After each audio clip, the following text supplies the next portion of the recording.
Good morning, everybody, and welcome to Art 195, 3D Modeling for Animation for this spring semester 2022. Today, what I want to do is to continue with some of the tools under the Multiply tab, as well as maybe revisit some of the Boolean functions that I talked about the other day. First thing, because there's a couple of them that I had forgotten to mention on Monday that I want to make sure that I cover. The first one is the rail extrude, and it's kind of it's similar to Boolean functions in that you need to have objects on two different layers. I don't know how well you can see my screen, but I have a path in the background layer. And then I have a simple two-dimensional disk in the foreground layer. So if you're wondering how I created that path, let me go ahead and show you how I did that. I'll just go right here under Create. What I did is I used the Sketch tool. And Sketch tool, when you draw with it, I drew in a little wavy line here. And notice it automatically adds these points. And then I took Modify tool and used the drag tool from the side view to move it up and down. Okay. And if we want to get rid of points, we can. But I chose to just do something very simple. Okay. So here we go. You have to, with the drag tool, you have to click directly on the point. So you can see this little wavy line in three-dimensional space here. Okay, so this is the path upon which, or the rail, I guess you could say, that the disk that I created will be extruded along that. So I'm going to go ahead and kill that because I don't need it. I'm going to go back to the path here, but I want it in the background. So I want the disk in the foreground, and I want the path in the background. Then what I can do is I can select from the Multiply tab, I can select Rail Extrude. And it gives me some options. It says segments, I can select automatic, I can try that.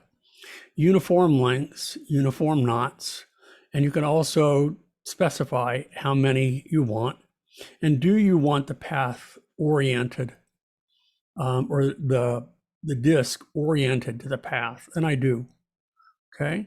So align to start, and then I'll go ahead and just click OK and watch what happens.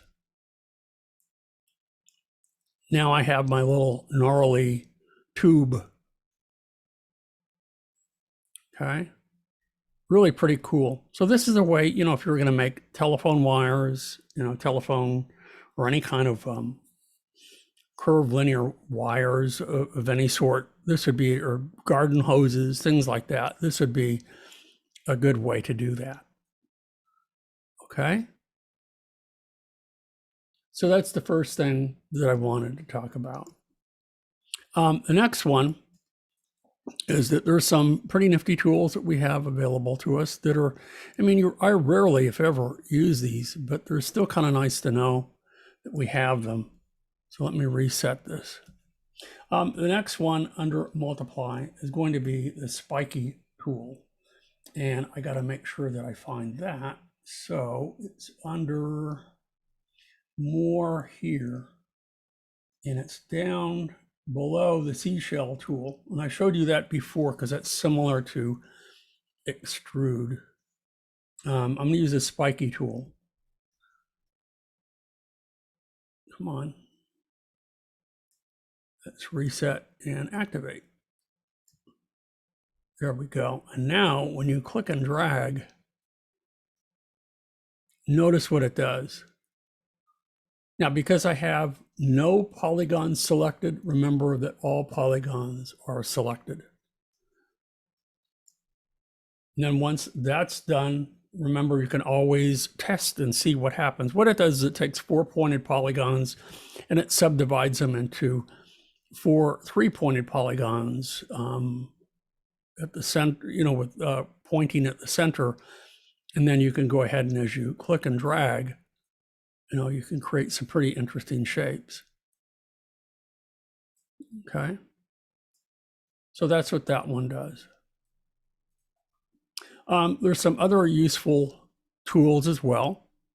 So that was that one. I'm going to go ahead and turn the Spiky Tool off. That's right here.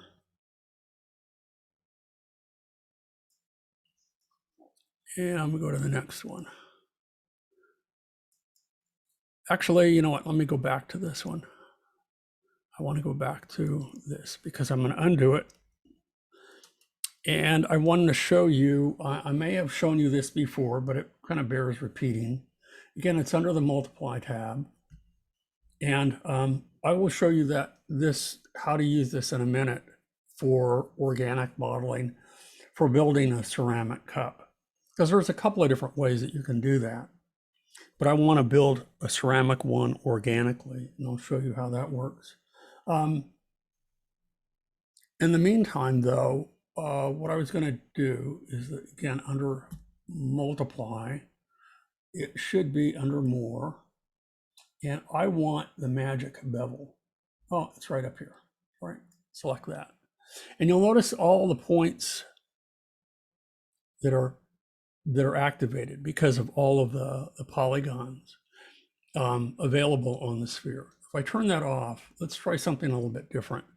If I select a polygon and I just use it, then use that polygon, we'll try that. So I'm going to go ahead and turn that off. Hold on here. Turn that off. Okay, so let me just select a polygon right here. Now let's go back and under More, try the magic bevel. And it wants to select them all, but no, I know which one I have activated now, and that's the one that I want to focus on. So now what I can do is I can click and I can drag, and I can pull these out. So this is a really good way of creating branches. If you were going to create like an octopus or something like that. Notice that I can go ahead and I can click on any of these other points as well and move them out. Now I can pull one from here.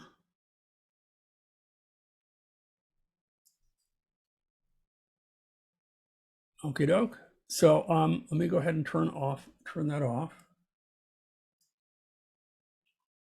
And deselect the polygons. And now what we can do is if I hit the tab key, remember, for organic modeling, notice that I get these really kind of interesting, as I said, they'd work really well for branches and trees. They work well for lots of organic shapes that you might want to create. So this too is a really good tool. Again, for very specific purposes, but it still works really, really nice. The next one that I want to do is there are various, I've shown you other ways of cutting shapes up, adding geometry.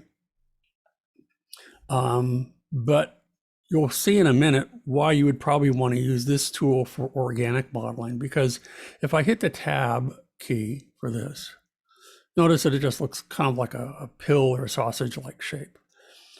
But what if I wanted to tighten up the ends of this so that it was more like a soft cylinder, and I could build upon that? Because remember, with this, I have 6 quads, 4-pointed polygons that I could work with. And so what I can do now is, again, it's under Multiply, and I have to select a polygon first for this to work. And it should be down here. It's it's Bandsaw Pro. So we can go ahead and we can select, and actions, we can go ahead and reset.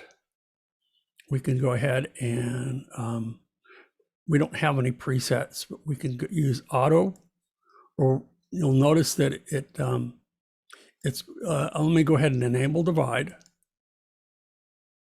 And notice that it automatically cuts it in half lengthwise. If you don't want it lengthwise, then instead of auto, select try even. Nope, that doesn't work. It does the same thing. And instead of even, let's try odd. And now it should go the opposite way. And it does. Notice how it subdivides it.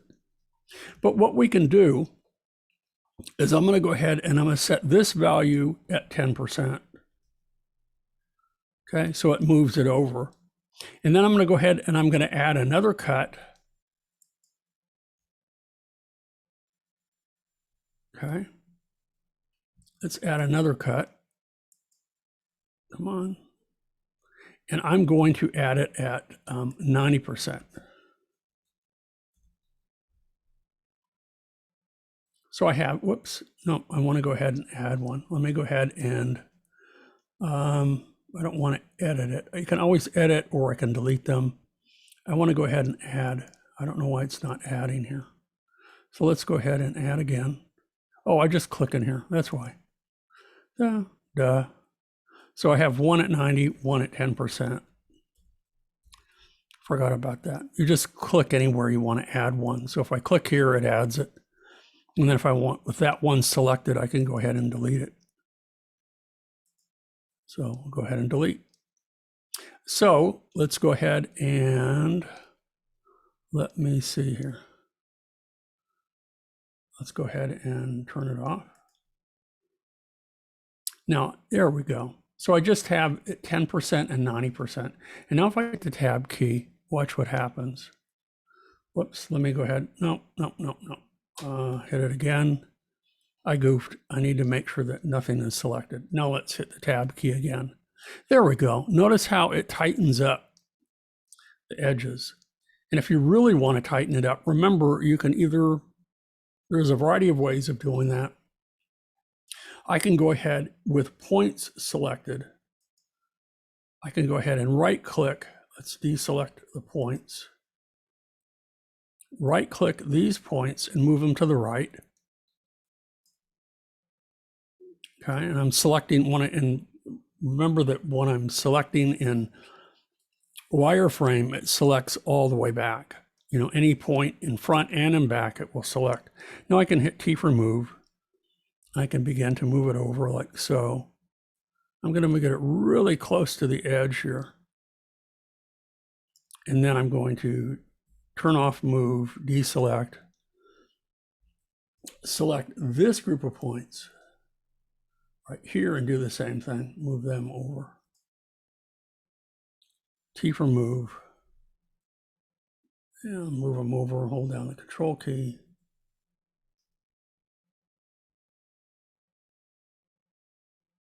There we go. Like right about so. Okay, turn off move, deselect, and hit the tab key again. Notice how much tighter it is around the top, or the front and the back end. Okay, so it's almost like a cylinder, but the thing that works well with this is that you're working with quads. When you're working with a cylinder, you have n-gons at each end. So depending on what you want to build, this might be a better way to build an arm, or it might be a better way to build whatever, I don't know. Can't think of anything offhand. Okay. So those are some of the tools that I wanted to show you. And I do want to revisit one more time. Let me go back here. Let me undo a few steps.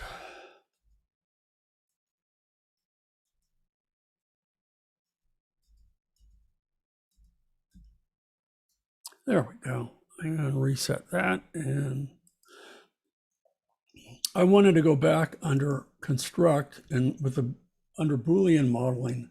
I wanted to show you, and it's grayed out right now because we don't have it, but I wanted to show you the solid drill again, just to make sure that we were clear on that. And again, it requires two layers. So I'm going to select this layer and I'm going to get rid of it. Let me just, so I keep where I'm going here. Let's just do this one. And I'm going to create a little star shape. Okay, so let's go ahead and start with a disk.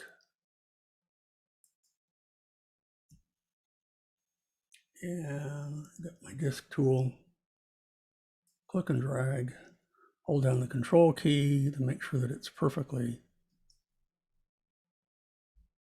circular. And instead of 24 sides, I'm going to drop it down to 8.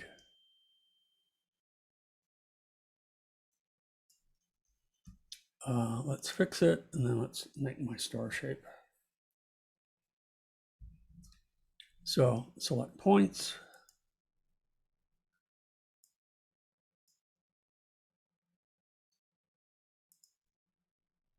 I'm selecting every other point. Then I'm going to resize it. So under modify, I'm going to resize, or Shift H, whichever you want to do. And bring it in like so.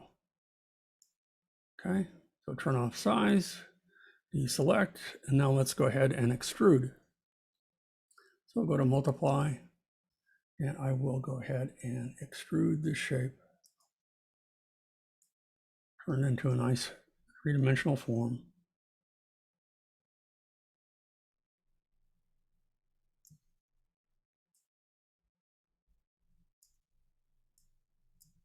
Let me zoom out a little bit.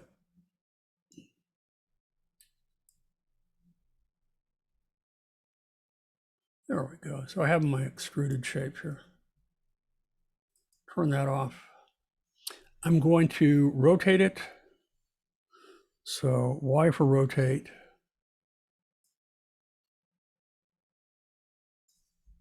And turn it up again. So it's at a really, kind of unusual angle. And let me hit T for move and move it towards the center here.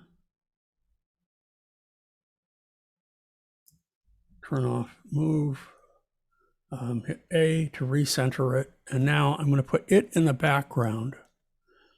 And I want to put the sphere in the foreground. Let's see where it is. And it's off. So I just have to move. I'm going to move the sphere over. What the heck? T for move. Doesn't matter which is which. But I want to, cut through this or show you a variety of things that can be done using solid drill. So again, with move selected, I'll go ahead and zoom out a little bit, see where I'm at. Move this over. So it clearly overlaps the extruded star. Okay, so with the extruded star in the background, the sphere in the foreground, now what I can do is we can come down here under construct, and now I have solid drill available to me. So solid drill requires that you have a three-dimensional form, but the advantage to using the three-dimensional form to cut or to just, whatever you're going to do, to core, to stencil, it can be at any angle. That when you use a drill tool, you use two-dimensional shape, and you're restricted to the X, Y, or Z coordinates. So let's go ahead and try solid drill. And let's start with a core. You can see that what's left, because it's in the background, are just these two star shapes. It's like coring an apple. And if I wanted to join those points together, I could. Now, in addition to that, we've got the other options. So let's try again. Tunnel. And that just pokes a hole all the way through. That was what I showed you on Monday. But again, you're not restricted in any way to the angles. And then let's go ahead and undo that. And let's try solid drill again. And this time, let's go ahead and use stencil, which is what I've shown you before. And it should stencil the shapes on there. So let's go ahead and look texture wired. And you can see in the wireframe, in the perspective view, let me zoom in a little bit. You can see how that's actually been stenciled onto the side. So now if I just view that view here, we could select those polygons as I did at the very end of the last session. We could just simply color them differently, or we could extrude them, or actually, use smooth shift, because we have multiple polygons that we have to consider. So that when you smooth shift, it can go inward or outward, whatever works for you.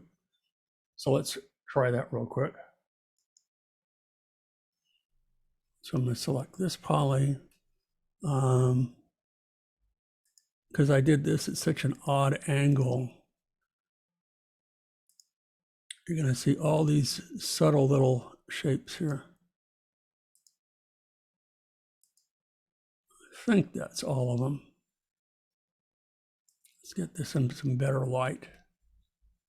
There we go. I think I have them all. So let's go ahead and under multiply, let's use smooth shift. Just click once, and then I can go ahead and I can pull it inward. So I can hit T for move. We can move it in like so, or I can move it out like so. I guess I did forget one of the polygons there, so I didn't extrude them all. Okay. So that's stencil. And the thing that, makes it different from working with surface textures is that we truly are affecting the geometry here.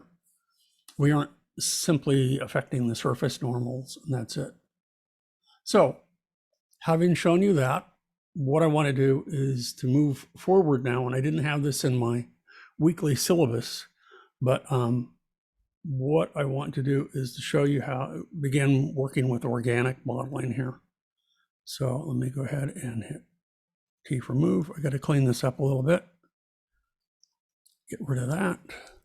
Let's get rid of all the others just in case here.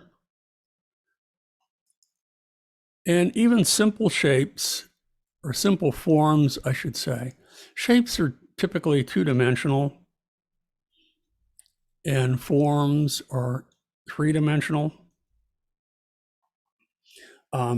What you want to do is, or what we're going to do here is, even with objects that you think would normally be machined, you can build them organically using box modeling. So, but what I'm going to do is I'm going to start here, and I'm going to build a ceramic cup. And I'm going to go ahead and start from the top view. And I'm going to start with the ball. Or I could start with a disc. It doesn't really matter. I'll use the disc, I guess. And I need to, let's go ahead and click and drag. Like so. I'm going to hold down the control key, hopefully make it nice and round. And I am going to go ahead and I'm going to increase the number of sides. I could go all the way to 24, but I don't think I need to. I'm just going to leave it at 12. So let's go ahead and I'll fix it there. So just have a flat two-dimensional shape. I am going to rotate it, and there's a reason for that in a minute that you'll see. I'm going to go ahead and rotate it slightly. So I have, because I'm going to build the handle of my cup on the side here. Okay, I'm going to use the the geometry on the side to build that cup.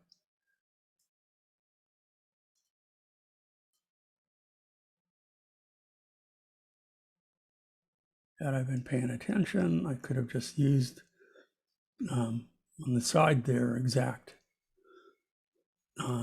Let's go ahead and zoom in a little bit. And now what I need to do to build the rest of the cup is we're going to use extrude again. So I'm going to go to multiply, and I'm going to go to extrude and pull it up like so. Let's see. Hold down the control, make sure it's nice and straight. Oh, I guess I want more of a squatty kind of cup.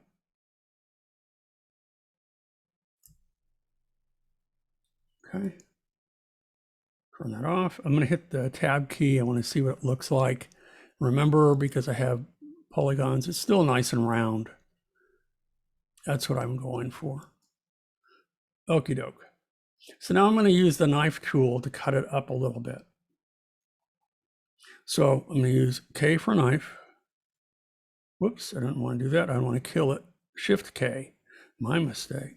Let me go back over to multiply and make sure. There we go. Select the knife tool. K is to kill polygons. Shift K, big difference.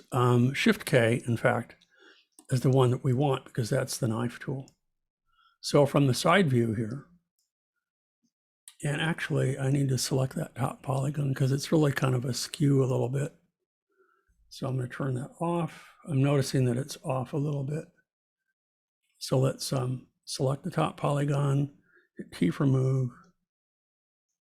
and move it over just a little bit. Make sure that it's nice and vertical. Okay, T for move, deselect. And now what I'm ready to do is to build the interior of the shape. And this would be similar to how we approached building the mouth in the reboot character. Okay, there's other ways that we could do this, but you know, this is a typical kind of organic way of building shapes, is that you take a simple form and add geometry to it as you go, using bevel, using smooth shift, and then manipulating points, and then when needed, other various tools for adding geometry. So with the top polygon selected, I'm going to go ahead and hit B for bevel. And similar to what we had done before, I'm going to go ahead and I'm going to just view that like so I can see what I'm doing here. Oh, I said I was going to cut it with a knife tool, huh? Let me go ahead and get out of that.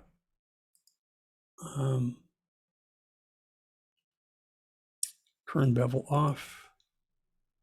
And let's go ahead and use the knife tool. Shift K. And I'm going to cut it here.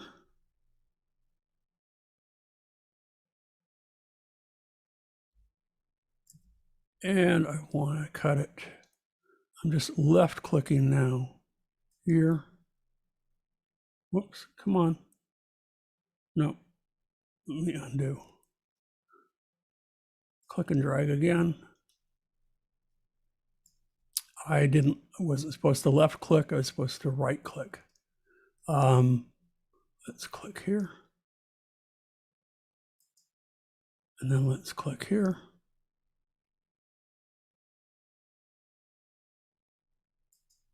And now let's click here. Okay. So that looks about right. And if I need to make adjustments, I can. Now let's go back out of here.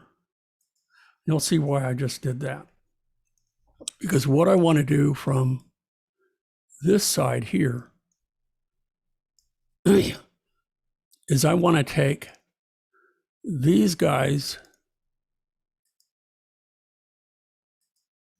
and actually I probably should knife this as well, because what I want to do is I want to add points here that I can go ahead and I can, from a square, turn it into something that's a little bit rounder. So from the right view, let's go ahead and I'm going to do that just to be on the safe side. It's a little bit different than how I've done it in the past, because in the past I've used 24 sides. And so let me go ahead and do Shift K. And then I'm just going to go right down the middle here, like so. And that's not right down the middle.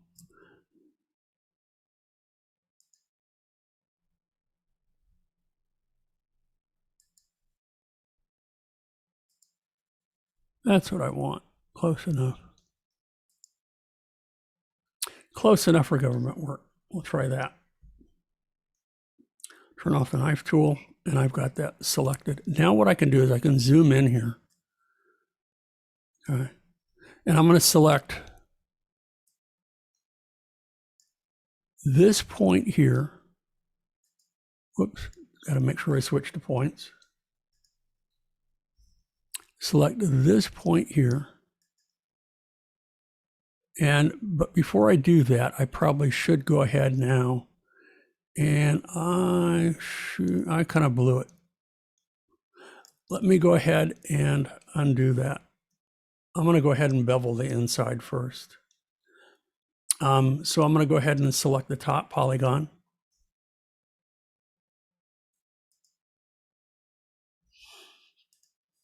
And we're going to go ahead and bevel now. So let me go ahead here. And let's just zoom in on this one side here, so I can build up, and zoom in a little bit so I can see the geometry that I'm adding. So again, with bevel selected, let's go back to multiply, select B for bevel, and right click and drag. I want to pull it in just a little bit. Right click and drag. So I'm creating the roundness here. Right click and drag. Right click and drag. And then right click and drag. And let's pull this down like so. So I'm creating the interior of my cup. Okay. There we go. So let's go ahead and turn bevel off. Let's move outside of this and see what we have so far. There we go. Okay, so I have the makings of my cup. Now what I want to do, and I probably should have used a little bit more geometry, but that's okay. I do want to cut it now.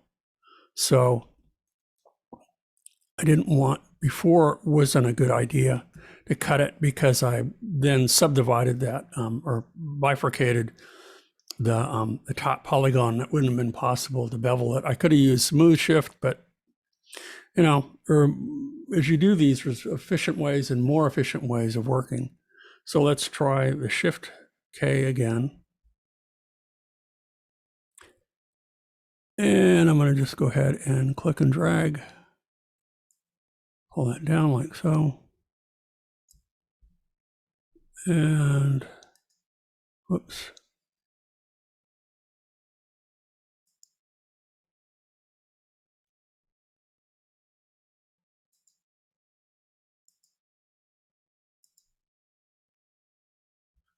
That ought to do it.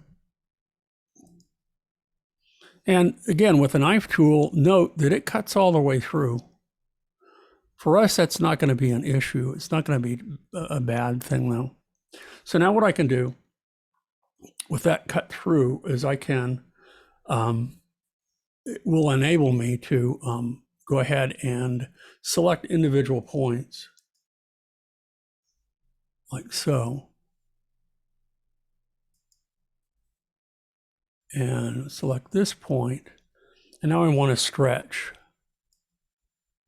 make it round, or rounder, I should say. Okay. Let me undo that. Let me come back from, let's work from the right view here. And I'm going to go ahead and zoom in on that so we can see that a little bit better. I'm going to stretch it like so. I don't want to accidentally push it in. There we go. So I create this hexagon shape. Okay. So I'll go ahead and I'll turn that off. So instead of H, turn off stretch.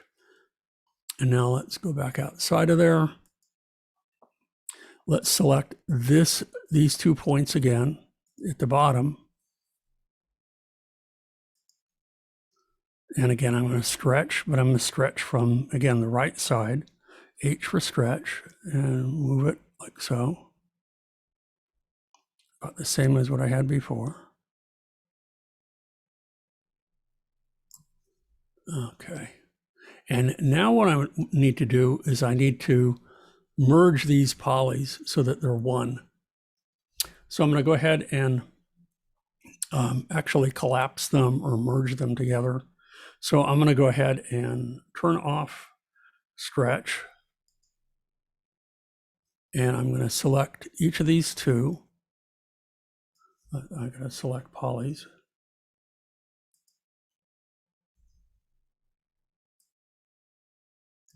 Just on the outside there. And now what I can do under detail is I can, or is it, let's use under construct. I want to merge the polys.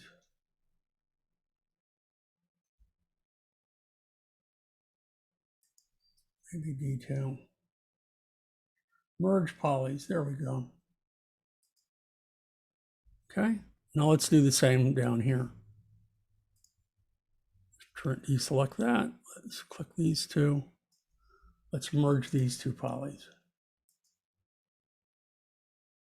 Okay, so these are going to be the basis for my handle. Okie doke. So what I want to do now is this is an instance where we can use the under multiply, we can go ahead and we can use the there we go. I got to select the polygons, or no, I don't. Let's go ahead and under more, I'm going to select magic bevel. Now I need to make sure that I have, the polygons that I want selected to work for me. So let's go ahead and move this like so. And it's kind of, with all these little bubbles here, it's kind of hard to see what's going on. I'll make sure that I select the right ones. And I want right here. I'll select from the bottom up, that's okay. And pull it out. Now, that's not where I'm going with it, but you can see that we can go ahead and I can move this up like so. And I can move it around like so. And I have the basis for my handle. Now, by default, the precision is not real precise.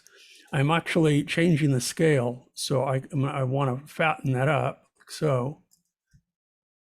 I don't want it to get smaller. I want it to be the same size.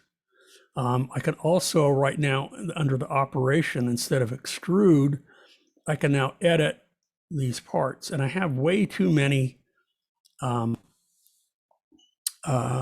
knots, so I can begin to delete knots from here. So let's go ahead here. I don't need that one, that one. I don't need that one. I probably don't need this one either. I don't need a whole bunch of these.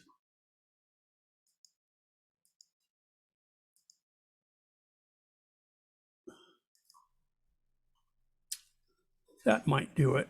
So now let's go ahead and instead of 98%, make it 100%. And now what we want to do, instead of delete knots, is that I want to edit the path. So now I can go ahead and I can move these into position and make it a little bit more symmetrical. So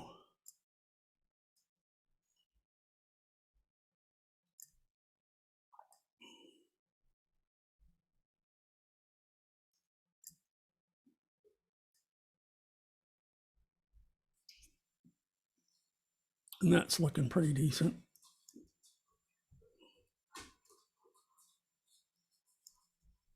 Okay, so I think we're good to go. So I'm going to go ahead, now that I've edited those points and I have everything into position. Okay.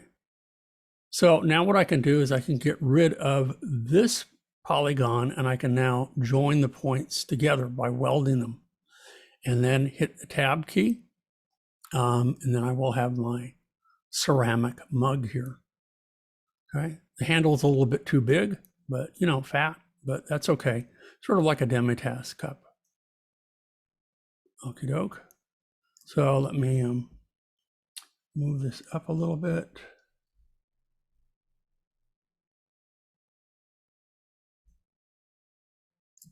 Let's move this up a little bit.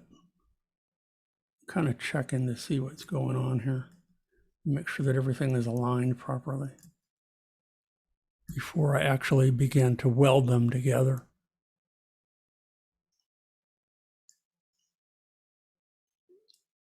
Down just a little bit. That look about right.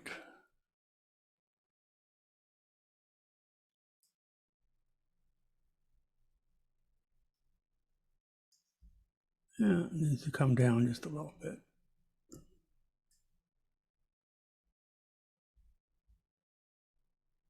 Okay, so I think I've got what I need here. So now we can come back over here and turn that off. So under more, let's go ahead and turn off the magic bevel. And we've made a permanent change to this now. Now what I can do is I can take from up here in my perspective view, I can select this polygon and I can kill it. Now I use K to kill it. And now I'm ready to go ahead and to weld those pieces together. So let me just switch to perspective view.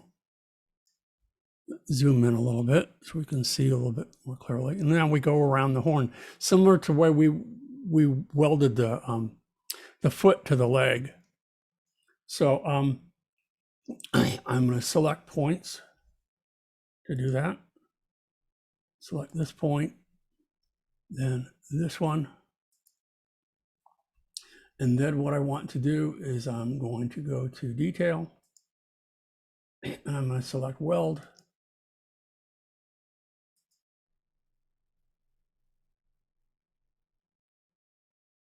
Don't crash on me. Don't crash. There we go. Okay.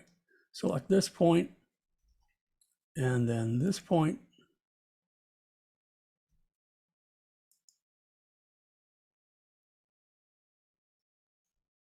Oh, wrong key. All right. There we go. Let's weld again. And let's select this point and this point and weld. And then let's move this up a little bit so I can see what I'm doing a little better. Select this point and weld. So again, just going around the horn. And let's move this over a little bit so I can see the other side a little better. I have two more welds to go. This point and this point.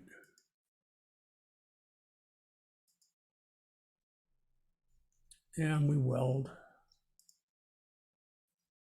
And then I move up a little bit so I can see a little bit better. And actually this polygon I didn't need either. So let me switch to polygons. I should have gotten rid of this one too.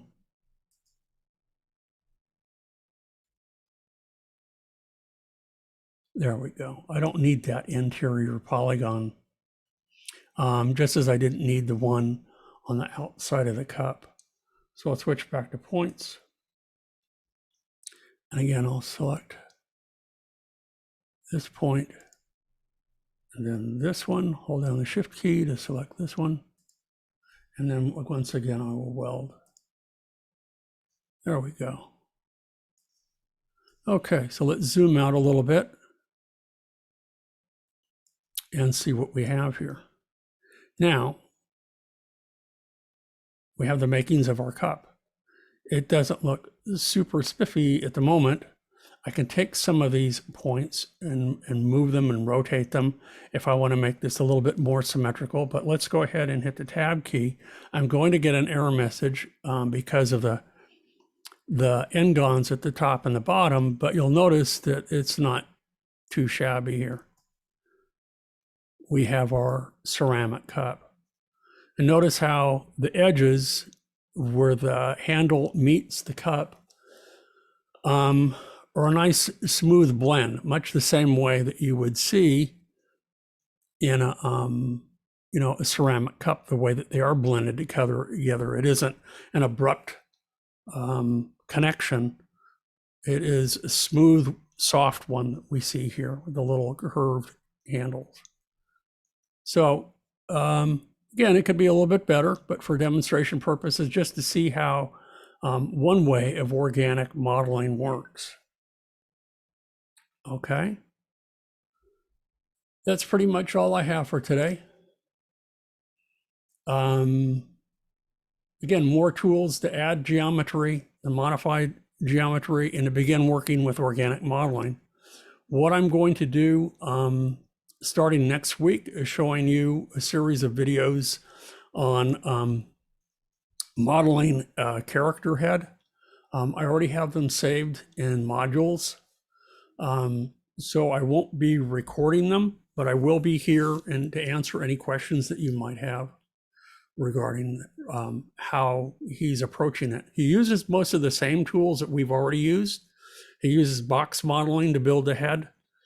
His name is Todd Grimes, and really super modeler for building this. Again, starts with a basic box, uses most of the tools that we've already used, bevel, smooth shift, a lot of point manipulation.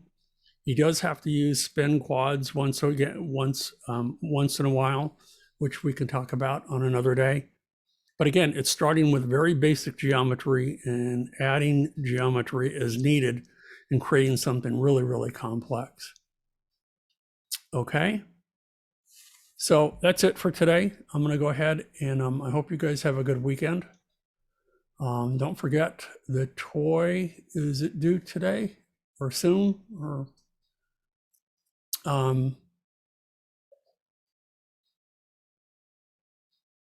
anyway, for those of you in the advanced class, and after we finish the toy, a reminder that you need to come up with an idea for yourself of what you want to do for your final project. And then Brenda, for you, after you do the organic piece, the third one will be an environment. Again, but they're of your choice. Okay. So that's it. I'm going to say goodbye. I'm going to pause the recording, and that's it for today. Okay. Bye-bye.